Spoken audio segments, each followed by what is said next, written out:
شعور کی ایک اور کرن کے ساتھ میں ہوں چودھری محسن آبدی۔ ناظرین، حضرت داتا گنج بخش علی حجویری رحمۃ اللہ علیہ روایت فرماتے ہیں کہ حضرت ذوالنون مصری رحمۃ اللہ علیہ کا جب وصال ہوا تو ایک رات 70 اولیاء اللہ کو حضرت نبی مکرم سرکار دو عالم صلی اللہ علیہ وآلہ وسلم کی زیارت ہوئی، اور آپ نے فرمایا، جب آپ سے پوچھا گیا تو آپ نے فرمایا کہ میں بغداد میں آیا ہوں حضرت ذوالنون مصری رحمۃ اللہ علیہ کی روح کے استقبال کے لیے۔ جب صبح ہوئی تو پتہ لگا کہ ان کا وصال ہو چکا ہے۔ اس دن لوگوں کو احساس ہوا کہ ان کا مقام و مرتبہ کتنا بلند تھا۔ لوگ دھاڑے مار کے رو رہے تھے۔ بہت بڑا جنازہ تھا، اور اس جنازے کی خصوصیت یہ تھی کہ دنیا کا وہ جنازہ تھا جس میں انتہائی گرمی کے عالم میں لوگ ان کا جنازہ لے کے میدان کی طرف جا رہے تھے، جنازہ گاہ کی طرف رواں دواں تھے، اور آسمان پہ پرندے سائبان بنائے بیٹھے تھے تاکہ وہ لوگ جو جنازہ پڑھنے جا رہے ہیں ان کو سایہ مہیا کیا جا سکے۔ یہ بات اکثر ذہن میں آتی ہے کہ اللہ تبارک و تعالیٰ چاہتا تو پرندوں کی جگہ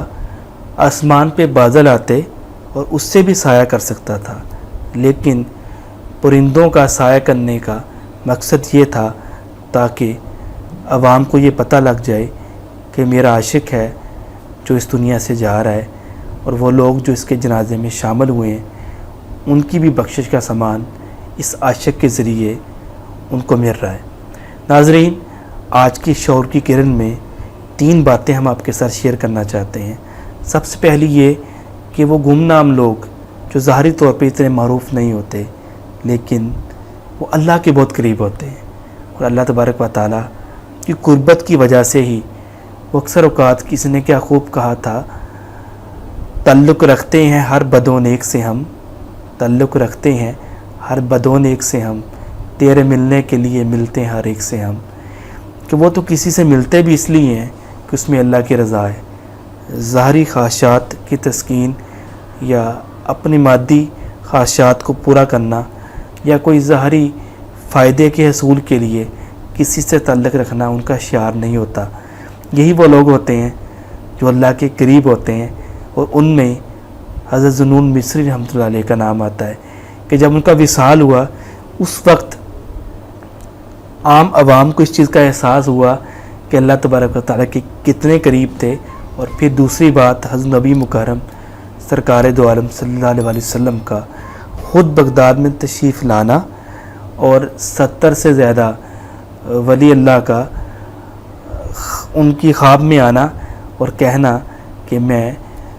ان کی روح کے استقبال کے لیے آیا ہوں، ان کی بخشش اور ان کے صدقے ان تمام علاقے کے بغداد کے اس تمام جنازے میں شامل ہونے والی بخشش کا ایک خوبصورت پروانہ ہے جس کی تمنا لیے ہر عاشق جنازے میں شامل ہوتا ہے کہ جس کے جنازے میں شامل ہو رہا ہوں اس کی وجہ سے اگر اللہ کا نیک بندہ ہے میری بھی بخشش ہو جائے۔ اور تیسری اور سب سے اہم بات یہ کہ اس روایت کو حضرت گنج بخش داتا علی حجویری رحمۃ اللہ علیہ نے خود روایت فرمایا، اور اس کی مستند ہونے پر سند لگا دی، اور سب سے بڑھ کے پوری دنیا نے یہ عالم دیکھا کہ آسمان پہ کس طریقے سے پرندوں نے سایہ کیا، اور وہ لوگ جو ان کے جنازے میں شامل ہو رہے تھے انہیں اپنے پروں کے ذریعے سایہ مہیا کیا۔ ناظرین، اگر ہم اپنی زندگی اللہ تبارک و تعالیٰ کے بتائے ہوئے طریقے پہ گزارنے کی کوشش کریں اور ہمیشہ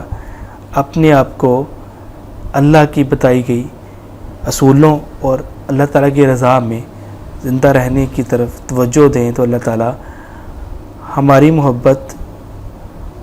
عام عوام کے دل میں ڈال دیتا ہے کہ یہ اللہ کا نیک بندہ ہے، اللہ تبارک و تعالیٰ سے محبت کرتا ہے، عشق رکھتا ہے، چنانچہ